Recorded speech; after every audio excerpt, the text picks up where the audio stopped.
Welcome back to part two, the emergence of the new Russia. In the last episode, we reviewed kind of the awakening of Mother Russia and some specifics about Vladimir Putin and how he has helped to rebuild Russia to the glory that it was under the Soviet Union, but maybe even more the glory of it was under the Tsars. We also talked briefly about the hearts and minds of the people and how Putin and the regime has controlled the media more and more, and also has a quite significant connection to the church as well. So we dealt with that as we gave a foundation to start with of the prophecies within scriptures. As I mentioned, this episodes are really not a focus on the scripture. There's many other recordings you can listen to this. It's more about what's happened over the last 10, 15, 20 years in Russia and the emergence of the new Russia. So we're going to deal with moving from that point on to the awakening of the Orthodox Church, the Russian Orthodox Church, and how it's returned to the Middle East, and also start talking about Putin's connection with Israel. In the last 20-minute episode, we'll actually talk more about Russia's involvement in the Middle East with Iran and Syria, but also Putin and the Pope. And then finally, we'll end the last session with Putin, Russia, and Israel. So let's jump right into part two and deal with the awakening of the Orthodox. As I mentioned last time, during the Soviet era, the church was somewhat persecuted at times, but it still survived in many ways. Now, this picture here, looking on to the Kremlin, you'll see in the distance some golden coverings in some of the churches that are actually up on the Kremlin Mount, as pictured here. There's actually quite a number of them that exist. Now, you would have thought that during the Soviet era, these churches would have been destroyed because communism really was the official, so to speak, religion, but they're not destroyed. So here's focused right down. You can see the Grand Palace, the Kremlin State Palace as well, but then there's 5 churches actually that are right on the Kremlin grounds, associated and attached. Some of them are attached directly to the Grand Kremlin Palace. Churches, here's some of these are the first 3 of them here: the Annunciation, the Assumption, and the Archangel Cathedral. You can see some details about each of these churches. Of course, they go back a long time in history. They go back well before the Soviet Union was formed. But they all stayed. They may have been downplayed. There's some saying that during the Soviet era, the tops of the churches were painted over, but now they were brought back over recent years to their previous glory. Most of that started back in the 1990s. The other 2, Church of Lady of laying Our Lady's Holy Robe, and also the Patriarch's Palace and the 12 Apostles Church. You can see some date back quite a long time. And again, they've been all reconfigured and brought back to life over the last 20 to 30 years. Here's another view of the Kremlin churches. This is now, we're in the Kremlin itself, looking at the churches, the palaces to our left. And then you can see the churches here. These are the 3 of the 5 that we can see at this point. Now, looking, this is actually going a little bit to the east and looking back towards the west. You can see the palace to the background, and then here's the Annunciation Cathedral, one of the cathedrals that's actually physically attached to the palace. And then finally, the other 2, again, looking pretty much to the west. You can't see the palace in this picture, but the palace is behind these churches. Again, 5 churches, all in the Kremlin grounds. All can be seen today. You can go into multiple of them as well, and they really show off the grandeur of the church and the church and state, which historically before the Soviet era was very tight, and it certainly appears to be strengthening its ties again since the fall of the Soviet Union.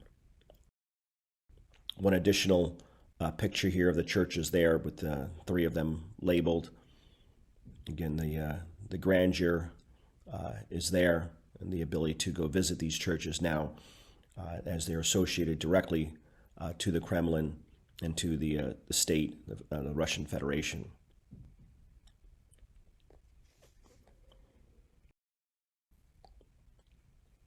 One last picture of the churches up on the Kremlin grounds. Again, remember, Kremlin means the castle, castle fortress, where the Putin resides to rule over the Russian Federation.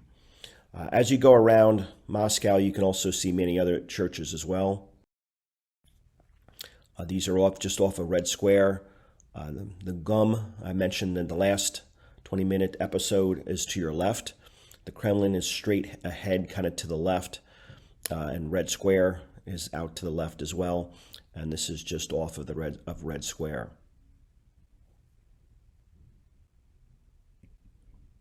And here's another church, a Church of St. George. Again, just walking around in that area close to the Kremlin, there's quite a number of churches in and around. These are all Russian Orthodox churches.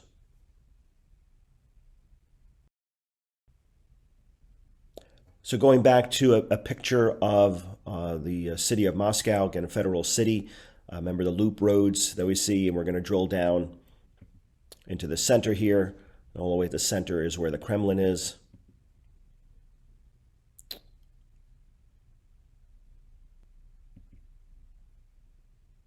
Again, just drilling down into more detail here. There we have the Kremlin. We have Red Square. We have the Alexander Garden, which is adjacent to the Kremlin, and we'll give a little more detail about that in a little bit. And then down to the lower left there, Cathedral of Christ the Savior is actually another interesting, very large-scale church in the center of Moscow. So let's talk a little bit about the head of the church. This is currently the Patriarch Kirill of Moscow and all Russia, and we'll talk a little bit more him a little bit later. But actually on May 25th of 2013, he attended a ceremony actually in that Alexander Garden. So in and around the Kremlin, there's plenty of signs of the church. So in the Kremlin showed 5 churches. There's dedications just outside the walls of the Kremlin as well. That is that park that stretches along the length of the western Kremlin wall, as we had just seen in the previous slide. And you can see it was a ceremony of one of the old patriarchs to remember that ancient patriarch. About Kirill himself, he became the Patriarch of Moscow and all Russia and the primate of the Russian Orthodox Church in February of 2009. In February of 2012, in a meeting of religious leaders, he described Putin era as a miracle of God and criticized his opponents. I can see that the Patriarch is not afraid of mixing politics and religion. He said that those that were demonstrating for democratic reform and the rule of law were emanating ear-piercing shrieks. He's been accused of being part or linked to the KGB during the Soviet era. I'm not sure if that's true or not. There's certainly plenty of written about that believes that is the case. Journalists have accused him of profiteering and abusing the privilege of duty-free import of cigarettes to the church in the mid-1990s. Again, these are all things that you can find on the internet. I'm not quite sure if they're how true they are or not, so I would suggest that you do your own research if you're interested in looking at more of what people are saying. And in 2012, Kirill visited Poland to try to advance the relationships with the Roman Catholic Church. And that's quite interesting as well, the connection between the Eastern Orthodox and the Western or the Latin Church, that being the Catholic Church. And we'll maybe talk a little bit more about that a little bit later. So here's some earlier pictures of Kirill. He attended a conference on nuclear weapons and disarmament in Amsterdam in 1981, which is, again, pretty interesting connection between the church and state. You can see here, there's plenty of pictures with him and Putin over the years. That one happens to be in October 2001. The other picture there is more recent, but there's quite a bit of interaction. It can be seen through pictures and video between Putin and Kirill. You see in March in 2012, Putin says the Eastern Orthodox Church should have more control over Russian life. So again, the connection coming both ways, from the church back to the state and the state back to the church. Putin has said that the Orthodox Church should be given more say over family life, education, and the armed forces in Russia. Faith runs deep in Russia. This is, based on history. After the fall of the official atheist Soviet Union, Putin has looked to the largest religion in Russia for support since he began his third term as president after a wave of protests against his rule. He also tried to mix spirituality with his own brand of patriotism to unify the official secular country where ethnic and political fault lines are beginning to show, and that seems to continue to this day. And this is now, again, back quite a number of years ago now, but we have seen this built up over the years since that point as well. There's another picture of him with the leading Kirill is to his right, and other leading members of the Russian Orthodox Church are with him. So what are some of the things here? We have that Putin often involves the Russian Orthodox Church in his public speeches, giving the church a much more prominent place in Russian political life. He has set himself up as a defender of traditional morality, for instance, by opposing homosexuality, penalizing divorce, and supporting the traditional family. He's also used the traditional Christianity is calculated for political effect, is believed by the West.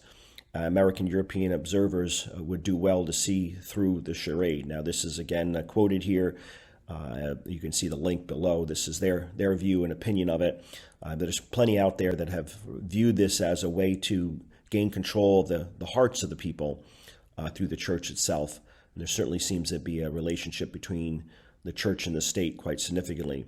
The timeline of the church goes back to the Great Divide that separated the East from the West of Christianity.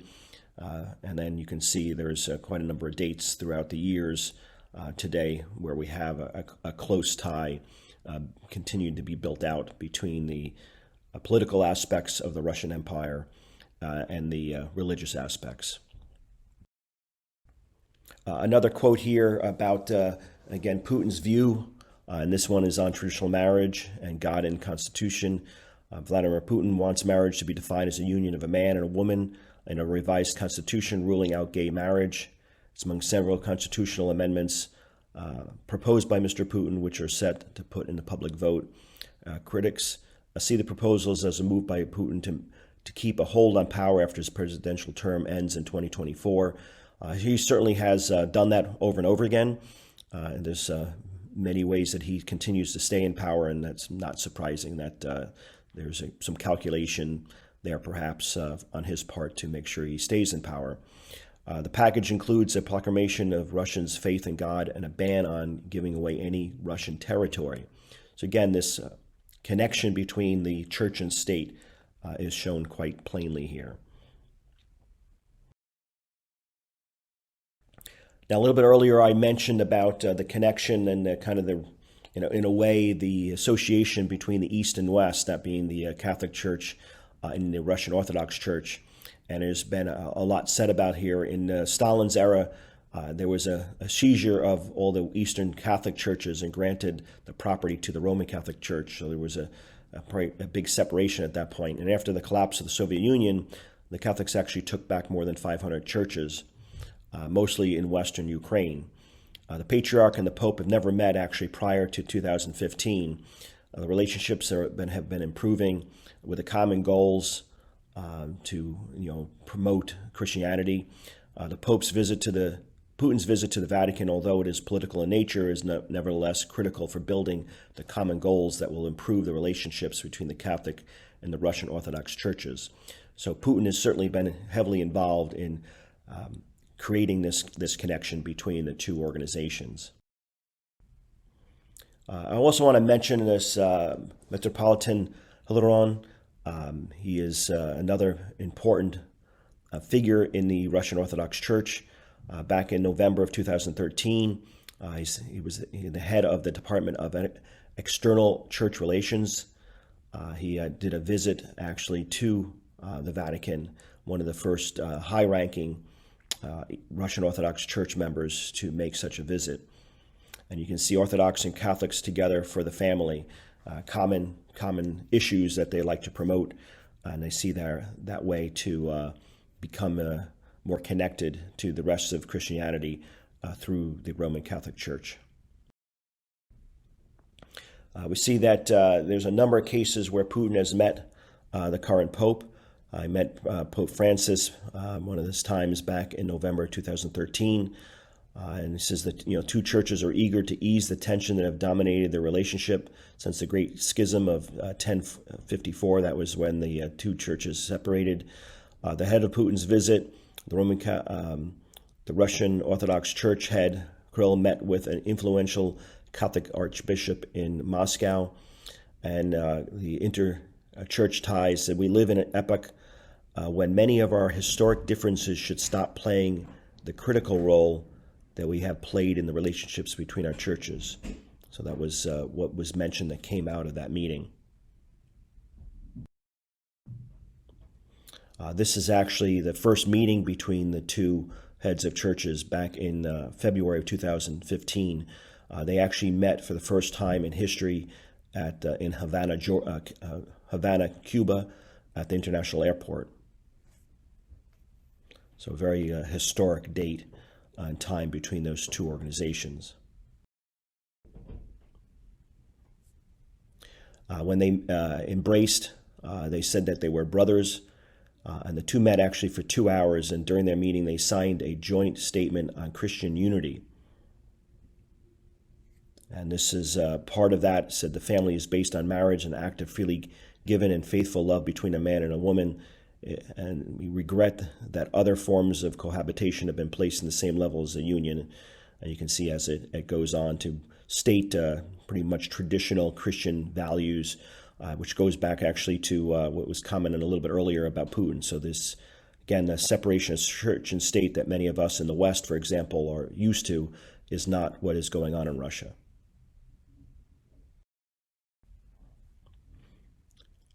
Another more recent mention here, this is 2018, progress in Catholic relationships with the Russian Orthodox world. The Cuban meeting between the Pope and Patriarch Kirill opened a new phase of our relationship, leading to the loan of relics seen by over 2 million people in Moscow and St. Petersburg, as well as the first visit of a Vatican Secretary of State to Russia since 1999.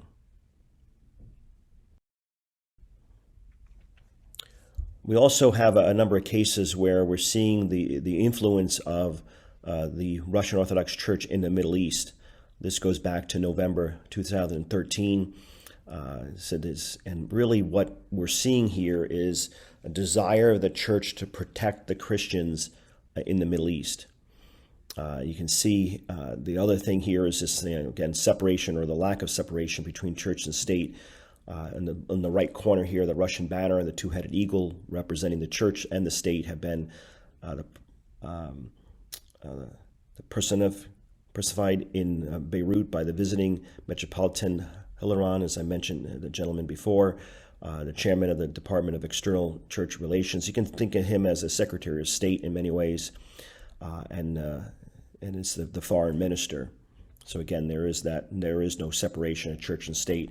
And we're seeing that both from Putin and from the leaders of the Orthodox Church. In this visit, he brought with him a number of messages. The most important was Russia's decision to effectively act as a protector of Christians in the Levant, and this is the Middle East region, and as a defender and the legal representative, perhaps the only real one that they have. He laid out Russia's official stance regarding the Arab Spring, as well. It's quoted here. And it's quite interesting that the promotion of interaction with the Middle East has been on the behalf of Christianity, not the Jews, not the Arabs, but the Christian minority in the Middle East. He emphasized the goals and principles of interest of the Russian Federation are predicated on the survival of Levantan Christians in their countries and their peaceful coexistence with their Muslim compatriots, and he said that Moscow will not forsake you and you're not alone. It appears that Moscow as a state church has the following in mind: that the Russian reassurance on the world stage as a full-fledged decision-making partner in the Middle East, and this would be deemed necessary and vital to Russia. Again, prophecy being foretold of Russians' involvement in the Middle East and being drawn down into the Middle East. These are certainly some indications that that's a great possibility. Finally, we'll look at reconciliation between Moscow and the Vatican might be the first opportunity towards a former imposing itself as a Christian equalizer vis-a-vis the Muslim world, potentially as a counterbalance. And the Russian state's agenda might entail a third aspect. It seems that the religious component has merely replaced communism as the most prevalent aspect at the regime's ideological core. 2015, the Orthodox Christians celebrate Easter if the holy fire lights up in Jerusalem.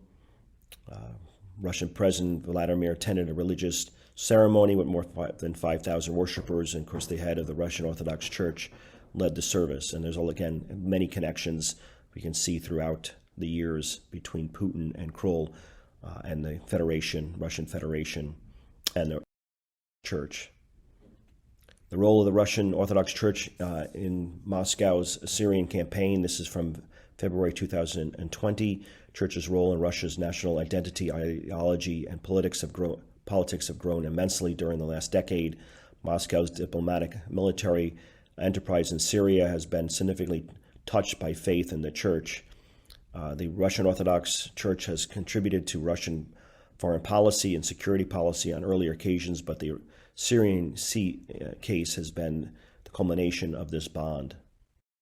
Last thing here, there's kind of three ecclesiastical contributions. First, it delivered a messianic raison d'etre for the leaders contemplating the campaign. Second, an ecclesiastical contribution was legitimizing the Kremlin's policy at home and abroad. And third, the Russian Orthodox Church worked to sustain the necessary level of domestic support.